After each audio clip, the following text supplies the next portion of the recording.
পুরুষোত্তম বন্দে পুরুষোত্তম বন্দে পুরুষোত্তম। বিশ্বের সকল সত্তাবাহীদের পরম প্রেমময় দয়াল, যিনি সকলের গুরুর গুরু, বিশ্বগুরু, সকল সত্তাবাহীদের জগতের পিতা, বিশ্বপিতা, সেই পরম প্রেমময় দয়াল শ্রী শ্রী ঠাকুর অনুকূলচন্দ্র রাতুল চরণ কমলে আমার শতকোটি প্রণাম জানাই। পরমাধ্যায় জগজ্জননী লক্ষ্মী স্বরূপিণী শ্রী শ্রী বড়মার চরণ কমলে আমার শতকোটি প্রণাম জানাই।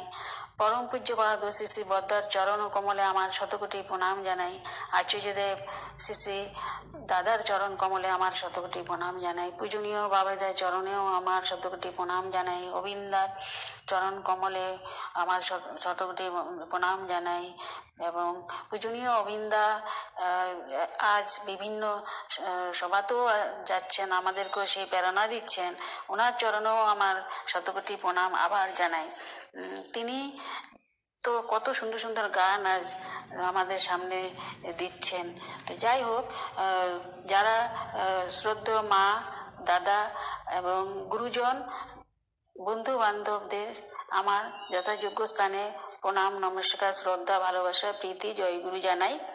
আমি বিভিন্ন আলোচনা পত্রিকা পড়ে এবং সৎসঙ্গতে যে আলোচনা হয় বিভিন্ন অ্যাপসের মাধ্যমে, সেইগুলো শোনার চেষ্টা করি সময় মতো, এবং সেটাই শুনে অনুপ্রাণিত হয়ে, মুগ্ধ হয়ে, নিজে খুব আনন্দ উদ্দীপ্ত হই। সেটাই আপনাদেরকে আমি বলার চেষ্টা করি। আর সময় বেশি না নিয়ে আরম্ভ করি। যে ঠাকুর এক জায়গায় বলেছিলেন, লাখ ধান্দায় মনটি ব্যস্ত, ইষ্ট ধান্দায় রইলি না।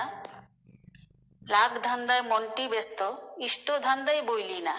তবুও চাস বিধির দয়া, মতি ছন্ন বুঝলি না। অনুশ্রুতি প্রথম খণ্ড এটা। ইষ্টকে কিভাবে খুশি করা যায়, তার মুখে কিভাবে হাসি ফোটানো যায়, এই চিন্তা সর্বদা জাগ্রত থেকে ইষ্টকেন্দ্রিক হয়ে চললে তবেই আমাদের সর্ব সমস্যারই সমাধান হয়।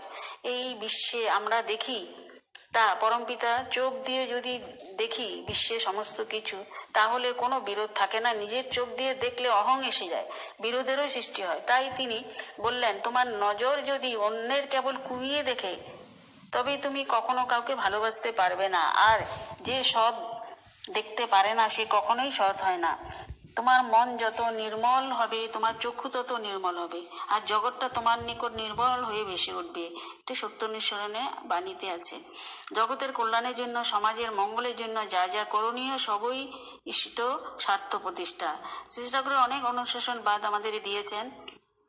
এতবা আমাদের ব্যবহার, চলন, কথা এমনতর হতে হবে যাতে সাধারণ মানুষ আমাদের ব্যবহারে মুগ্ধ হবে, শান্তি পাবে, শীতল পাবে এবং আগামী দিনে চলার পথে পাথেয় পাবে। এইভাবে ঠাকুরকে যারা উপলব্ধি করবেন এবং ঠাকুরের যেভাবে করছেন সেগুলোই জানাবেন। তো ইষ্ট প্রতিষ্ঠার সবচেয়ে বড় ত্রুটি হলো নিষ্ঠা। নিষ্ঠা মানে সমগ্রভাবে লেগে থাকা। নিষ্ঠার ভিতর দিয়ে সফলতা আসবেই, তখন কোনো সমস্যা কাবু করতে পারবে না। বর্তমান যুগ বিজ্ঞানের যুগ, সব কিছু আমরা তাড়াতাড়ি পেতে চাই, ধৈর্যচ্যুত হয়ে পড়ি। নিষ্ঠাহারা চলন আমাদের জীবনকে দিশেহারা করে। দুঃখ, কষ্ট, অনেক যন্ত্রণা, দুঃখ, শোক, অকৃত্য কার্যতা সব কিছু আমাদের হাতছানি দিয়ে ডাকে। তাই মানুষের দুঃখের পথকে প্রশস্ত করে দেয়।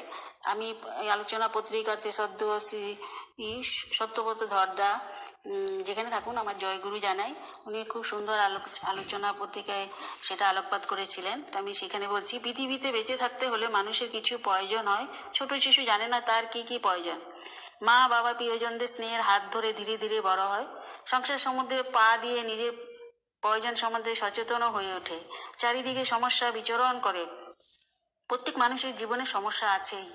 বর্তমান পরিস্থিতিতে দেশের অর্থনৈতিক কাঠামো এত দুর্বল হয়েও পড়েছে যা ভাবা যায় না। গৃহের সমস্যা, খাদ্যের সমস্যা, চাকরির সমস্যা, বিবাহের সমস্যা, স্বাস্থ্যের সমস্যা, আরও কত রকমের সমস্যা মানুষের জীবনে আছে। বিশেষ করে সত্যিকার ভালো মানুষের সমস্যা মানুষের জীবনে সঙ্গী হয়ে উঠেছে। যোগ পুরুষোত্তম শ্রী ঠাকুর অনুকূল বলেন, সর্ব সমস্যার সমাধান জানিস ইষ্ট প্রতিষ্ঠান। মানবকুলে এত ভয়াবহ সমস্যার মধ্যে মাত্র একটি সামান্য ছোট একটি ছড়ার মধ্যে দিয়ে সমাধান করে দিলেন। এই সমাধান সূত্র বা ফর্মুলা কোনো কলেজে, বিশ্ববিদ্যালয় বা লাইব্রেরি বইয়ের পাতায় পাতায় পাওয়া যাবে না। যুগে যুগে মহামানবেরা যখন পৃথিবীতে আসেন, তখন মনুষ্য জগতের জন্য সমাধানের সূত্র দিয়ে যান। এখন প্রশ্ন হলো, ইষ্ট প্রতিষ্ঠা করলে সর্বসমস্যার সমাধান হয়ে যাবে? ইষ্ট প্রতিষ্ঠাই বাকি, মন্দির নির্মাণ করা, ঠাকুরকে ভোগ নিবেদন করা, কিংবা গরিব দুঃখীকে দান করা ইত্যাদি? না, এইগুলি ইষ্ট প্রতিষ্ঠার অঙ্গ। এক কথায় শ্রী ঠাকুর আমাদের মঙ্গলের জন্য যে চাবিকাঠি দিয়ে গেছেন, সেইগুলি আমরা গ্রহণ করব। শুধুমাত্র গ্রহণ করা নয়, জীবন চালনার পথে চরিত্রগত করা আর অবগুণ বর্জন করা। শ্রী ঠাকুরকে ধরার আগে আমরা বহু সংস্কারে আবদ্ধ ছিলাম, বহু দেবদেবীর পূজা পাঠ করতাম, কিন্তু যেদিন থেকে সদ্গুরু শরণাপন্ন হলাম সেদিন থেকে বুঝতে পারলাম, শিখলাম, এতকাল ভুলভাবে পূজা পাঠ করে এসেছি। সত্যেশ্বর তিনি বললেন, পরম পুরুষের সংস্কার ছাড়া সবই বন্ধন। সুতরাং অন্য কোনো সংস্কারে আবদ্ধ হয়ে লাভ কি? শ্রী ঠাকুর যেভাবে কথাটা বলতে শিখিয়েছেন, সেভাবে খাওয়া খাদ্য গ্রহণ করতে বলেছেন, যেভাবে সবাইকে আপন করে নিতে বলেছেন, এবং জীবনকে উপভোগ করতে হলে যজন যাজন ইষ্টভীতি সস্তনী সদাচার জীবনের সাথী করে নিতে বলেছেন, এইগুলি সবই ইষ্ট প্রতিষ্ঠা। মাঝে মধ্যে সংসারের বিভিন্ন অসুবিধায় নিজেকে অসহায় বা দুর্বল বোধ করি, তখন তার কথা অনুযায়ী চলতে হয়। শক্তি যদি পেতে চাস, ভক্তিকে আঁকড়ে ধর। ছোট কথার ভিতর কি দুর্বার শক্তি পাওয়া যায়, তা শুধু যে জীবন দিয়ে পালন করে সেই শুধু বুঝতে পারে তার অপরিসীম রহস্য। এতগুলি, তাই এইগুলি যথাযথ করার ভিতর দিয়ে ইষ্টকে প্রতিষ্ঠা ফলপ্রসূ হয়। আমি এক আলোচনা পড়েছিলাম এক দাদার কথা, যে উনি বলছিলেন যে পরম দয়ের তুলনা নাই, তিনি অন্তর্যামী। এইটাই আমরা সবাই বলেই থাকি। হ্যাঁ, তো এই সম্পর্কে অনুভূতলব্ধ অভিজ্ঞতা যে ওনার জীবনে হয়েছিল, সেটা অমৃত সুধা স্বাদ তিনি আস্বাদন করেছিলেন। তিনি দয়ালে সৎনাম লাভ করেন এবং তার জীবন আরাধ্য দেবতা হিসাবে গ্রহণ করেন। তো দীক্ষা গ্রহণের পর উনি রীতি দ্বারা বলে দিয়েছেন, ঠাকুর দর্শন যত তাড়াতাড়ি করা যায় ততই তাহলে দীক্ষা পূর্ণ হয়। তো উনি দেওঘরও ঘুরে এসেছিলেন একবার। তো একবার উনি চাকরির জায়গা 100 মাইল দূরে। তো উনি ভাবছেন যাবেন। তো সেখানে সপ্তাহে হলে একদিন ঘরে আসেন। তো কয়েকদিন থেকে তারপরে আবার যান। এখানে 3-4 বার ওনার বাস চেঞ্জ করতে হয়। তো এইভাবে যখন উনি যাচ্ছেন, একটা বাস চেঞ্জ হলো, আরেকটা বাস। সেদিন একবার ভাবছে যাবেন কি যাবেন না, এরকম মন দোমনায় ছিল। তারপর ভাবলো না যাই। সেদিন আবার হরতাল ছিল ছোট দলের। যাই হোক, একটা বাস চেঞ্জ করে আরেকটা বাসে যখন উঠলেন, দেখলো যে রাস্তা, তিনি পিছনের সিটে বসেছিলেন। পরে সামনে যারা আস্তে আস্তে নেমে গেলো, সামনের সিটে গিয়ে বসলেন। তো এরপর দেখলেন রাস্তা দিয়ে এক মা ছেলে নিয়ে যাচ্ছে। তো ওকে পাস করার জন্য গাড়ির ড্রাইভার জোরে চালিয়ে পাশে দিয়ে নিয়ে গেল। তো এইরকম দেখে আর রাস্তার আশেপাশে রাস্তার লোকেরা কোলাহল তাড়া করে চালককে মারতে যাবে। তখন কী করলো, গাড়িটাকে তাড়াতাড়ি জোরে চালিয়ে সে নিয়ে যেতে লাগলো। তো ও এরকম দেখে ওনার খুব ভয় ধরে গেলো। উনি শ্রী ঠাকুর পদতষ্ট নাম জপ করতে লাগলেন।